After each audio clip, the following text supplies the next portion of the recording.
दाऊद की जिंदगी में सब कुछ अच्छा था।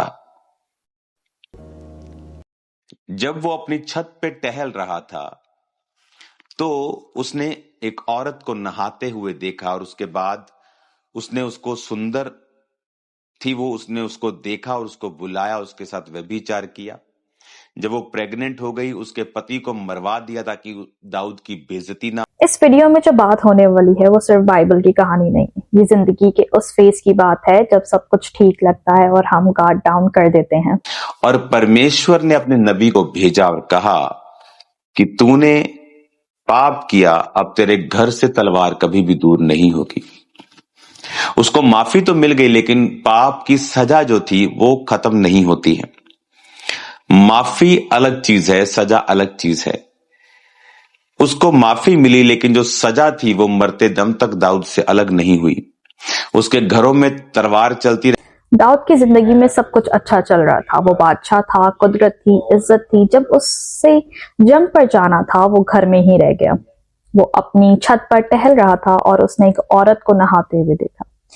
पहले देखा, फिर पसंद आया, फिर बुलवाया और फिर ज़िना हुआ। जब औरत हामला हो गई तो अपनी इज्जत बचाने के लिए दाऊद ने उसके शौहर को मरवा दिया। फिर खुदा ने अपने नबी को भेजा और कहा तूने गुनाह किया है, अब तेरे घर से तलवार कभी दूर नहीं होगी। दाऊद को माफी तो मिल गई लेकिन गुनाह के कॉन्सिक्वेंसेस खत्म नहीं हुए। माफी और कॉन्सिक्वेंसेस अलग चीजें होती हैं।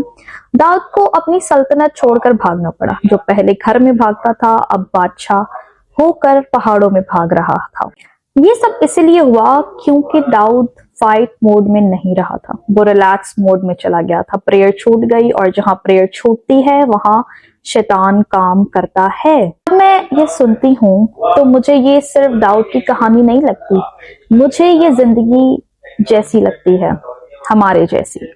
अक्सर जब सब कुछ ठीक हो जाता है तो हम ज्यादा होशियार नहीं रहते, इसलिए नहीं कि हम बुरा चाहते हैं, बस इसलिए कि लगता है कि अब सब मैनेज हो रहा है। दाऊद का गिरना इसलिए शॉकिंग नहीं कि वो बादशाह था, बल्कि इसलिए कि वो बिल्कुल रिलैक्स्ड था।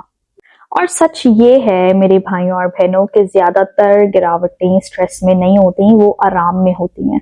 जब लाइफ सेटल हो जाती है, जब घर शादी कंफर्ट आ जाता है तो प्रेयर धीरे धीरे पीछे चली जाती है। कोई एक दिन में प्रेयर छोड़ देता है? नहीं, बस थोड़ा थोड़ा कम होती जाती है और फिर एक दिन इंसान महसूस करता है कि दिल ज्यादा बोल रहा है और रूह बिल्कुल खामोश है। दाऊद ने भी शायद नहीं सोचा होगा कि एक नजर इतनी दूर ले जाएगी, लेकिन जब प्रेयर कम होती है तो नजर स्ट्रांग हो जाती है। फिर जो अच्छा लगता है वही सही लगने लग जाता है और जो सही लगता है उस पर सवाल उठाना मुश्किल हो जाता है। माफी मिल जाना बहुत बड़ी बात होती है लेकिन कॉन्सिक्वेंसेस रह जाते हैं ताकि होश बना रहे।